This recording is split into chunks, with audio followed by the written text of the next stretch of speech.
ప్రియులారా, మన ప్రభువైన యేసు క్రీస్తు నామంలో మీకు శుభోదయం.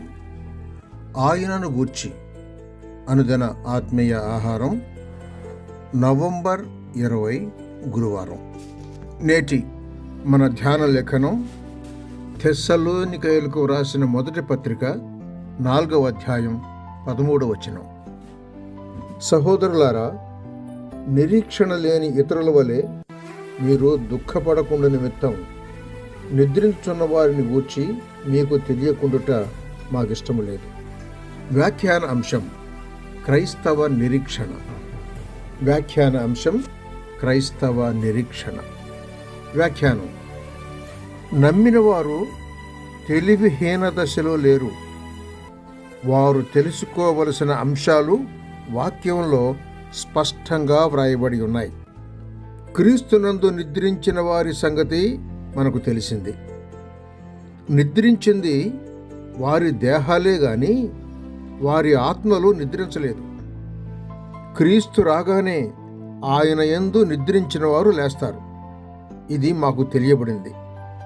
తెస్సలోనికయులకు రాసిన మొదటి పత్రిక 4వ అధ్యాయం 16వ వచనం. ఆత్మ సంబంధమైన వరాలను గూర్చి తెలుసుకుని ఉన్నాం. మొదటి కొరింథీ పత్రిక 12వ అధ్యాయం ఆ సంగతి వివరిస్తూ ఉంది. పితరుల సంగతి తెలియకుండా పోలేదు, అది వ్రాతకు వచ్చింది. మొదటి కొరింథీ పత్రిక 10వ అధ్యాయం మొదటి వచనం చూడండి. సువార్త చెప్పగా శ్రమలు కలుగును అని మనకు తెలుసు. 2వ కొరింథీ పత్రిక 1వ అధ్యాయం 8వ వచనం. మరి రెండవ రాకడ నిదానమైన సమయం వచ్చినప్పుడు జరుగును అని ఎరిగి ఉన్నాం. 2వ పేతురు పత్రిక 3వ అధ్యాయం 9వ వచనం చూడండి. అవును, 2వ పేతురు పత్రిక 1వ అధ్యాయం 3వ వచనం చెబుతున్నట్లు దైవభక్తికిని జీవమునకును కావలసిన వాటినన్నిటినీ తెలుసుకున్నట్టుకై వ్రాతలను తెలివిని దయచేస్తున్నాడు. స్తోత్రం. అంతేకాదు, మరి నిరీక్షణ లేకపోలేదు. జీవముతో కూడిన నిరీక్షణ మనకున్నది.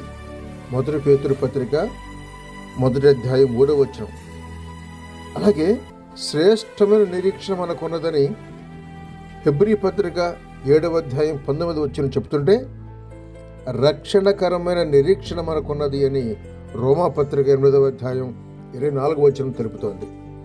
మహిమ నిరీక్షణ మనకున్నది అని కొలొస్సీయులకు రాసిన పత్రిక 1వ అధ్యాయం 27వ వచనం చెబుతుంటే, రక్షణ నిరీక్షణ అను శిరస్త్రాణం మనకున్నది అని తెస్సలోనికయులకు రాసిన మొదటి పత్రిక 8వ అధ్యాయం 8వ వచనంలో చూస్తాం.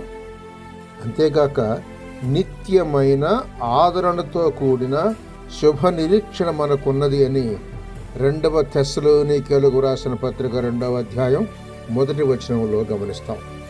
కావున అధైర్యం వద్దు. సహోదరుడు సైలస్ ఫాక్స్ శుభములతో వందనాలు.